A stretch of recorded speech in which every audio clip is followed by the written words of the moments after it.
Quand on parle de traumatisme dans les comics, on pense surtout aux comics de Tom King, avec Mr. Miracle ou Strange Adventures. Mais traiter le trauma de Superman, c'est rendre Superman bien plus vulnérable qu'on ne le pense. Et c'est le pari de l'album Superman Lost. Lors d'une mission, Superman tente d'éviter un incident diplomatique avec l'aide de la Justice League. Mais l'intervention devient périlleuse, et Superman se retrouve perdu dans l'espace. Le même jour, Lois retrouve à l'appartement un Superman dévasté, qui aurait passé 20 ans dans l'espace. Et l'album s'intéresse à ces 20 années de dérive pour Superman, mais il tente également d'apporter une solution. Comment surmonte-t-on ce type d'expérience ? Le couple a-t-il encore une valeur lorsqu'un traumatisme aussi important apparaît ? Cette histoire traite aussi bien de cette odyssée de Superman que des difficultés que rencontre le super-héros afin de tenter de surmonter ce trauma. Cet album parvient à proposer une situation originale où Superman est en difficulté face à une situation forcée de remettre ses valeurs en question.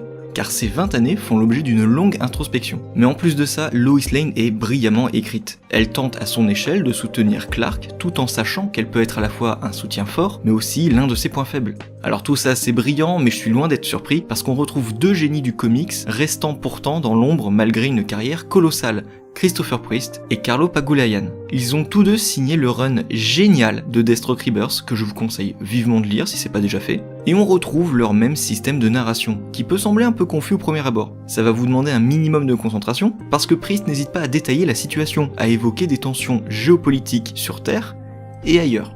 Mais Superman Lost m'a rapidement fait penser à un arc bien connu de Superman aux États-Unis, Superman Exile. Une histoire où Superman s'exile de lui-même et dérive dans l'espace pour redevenir lui-même. Parce qu'il avait une double personnalité maléfique quand il était en plein somnambulisme, mais je vous en parlerai un jour. Et même côté créature, je trouve qu'il y a quelques ressemblances avec cette vision de créature spatiale ressemblant à celle d'un écosystème sous-marin. Superman Lost, c'est une histoire complète, passionnante et maîtrisée, tant dans son écriture sensible et factuelle que dans ses dessins détaillés. À retrouver en librairie.